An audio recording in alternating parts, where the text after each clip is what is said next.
চট্টগ্রামের আন্দরকিল্লায় একটি সংঘবদ্ধ জালনোট চক্রের বিরুদ্ধে অভিযান চালিয়েছে র্যাব-৭। মঙ্গলবার ১৪ অক্টোবর গোপন সংবাদ পেয়ে বাহিনীটি বদ্দারহাট এলাকায় একটি ফ্ল্যাটে অভিযান পরিচালনা করে চক্রটির মূল হোতা তানজিম সহ দুজনকে গ্রেফতার করে।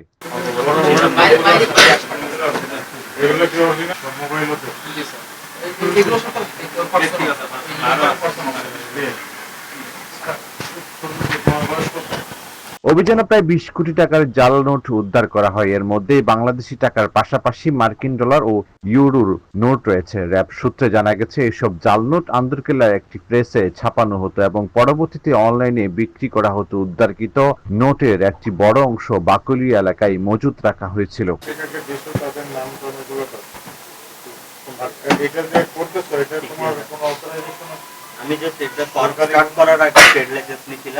র্যাব-৭ জানায়, চক্রটি অনলাইন অর্ডার গ্রহণ করে এবং নির্দিষ্ট স্থানে ডেলিভারি দিত। জিজ্ঞাসাবাদে গ্রেফতারকৃতরা দাবি করেছে, উদ্ধার হওয়া টাকাগুলো সিনেমা ও বিজ্ঞাপনের শুটিংয়ে ব্যবহারের জন্য তৈরি করা হয়েছিল। তবে বিপুল পরিমাণ জাল নোট উদ্ধার হওয়ায় তাদের বক্তব্যে সন্দেহ প্রকাশ করেছে তদন্তকারীরা। এই ঘটনায় চট্টগ্রাম জুড়ে চাঞ্চল্যকর সৃষ্টি হয়েছে।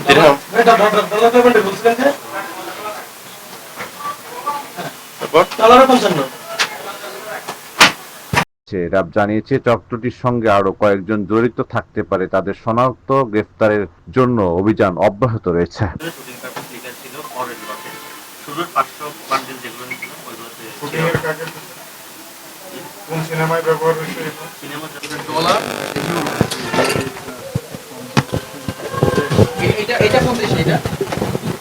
Desk report, Nongor news, Chittagong.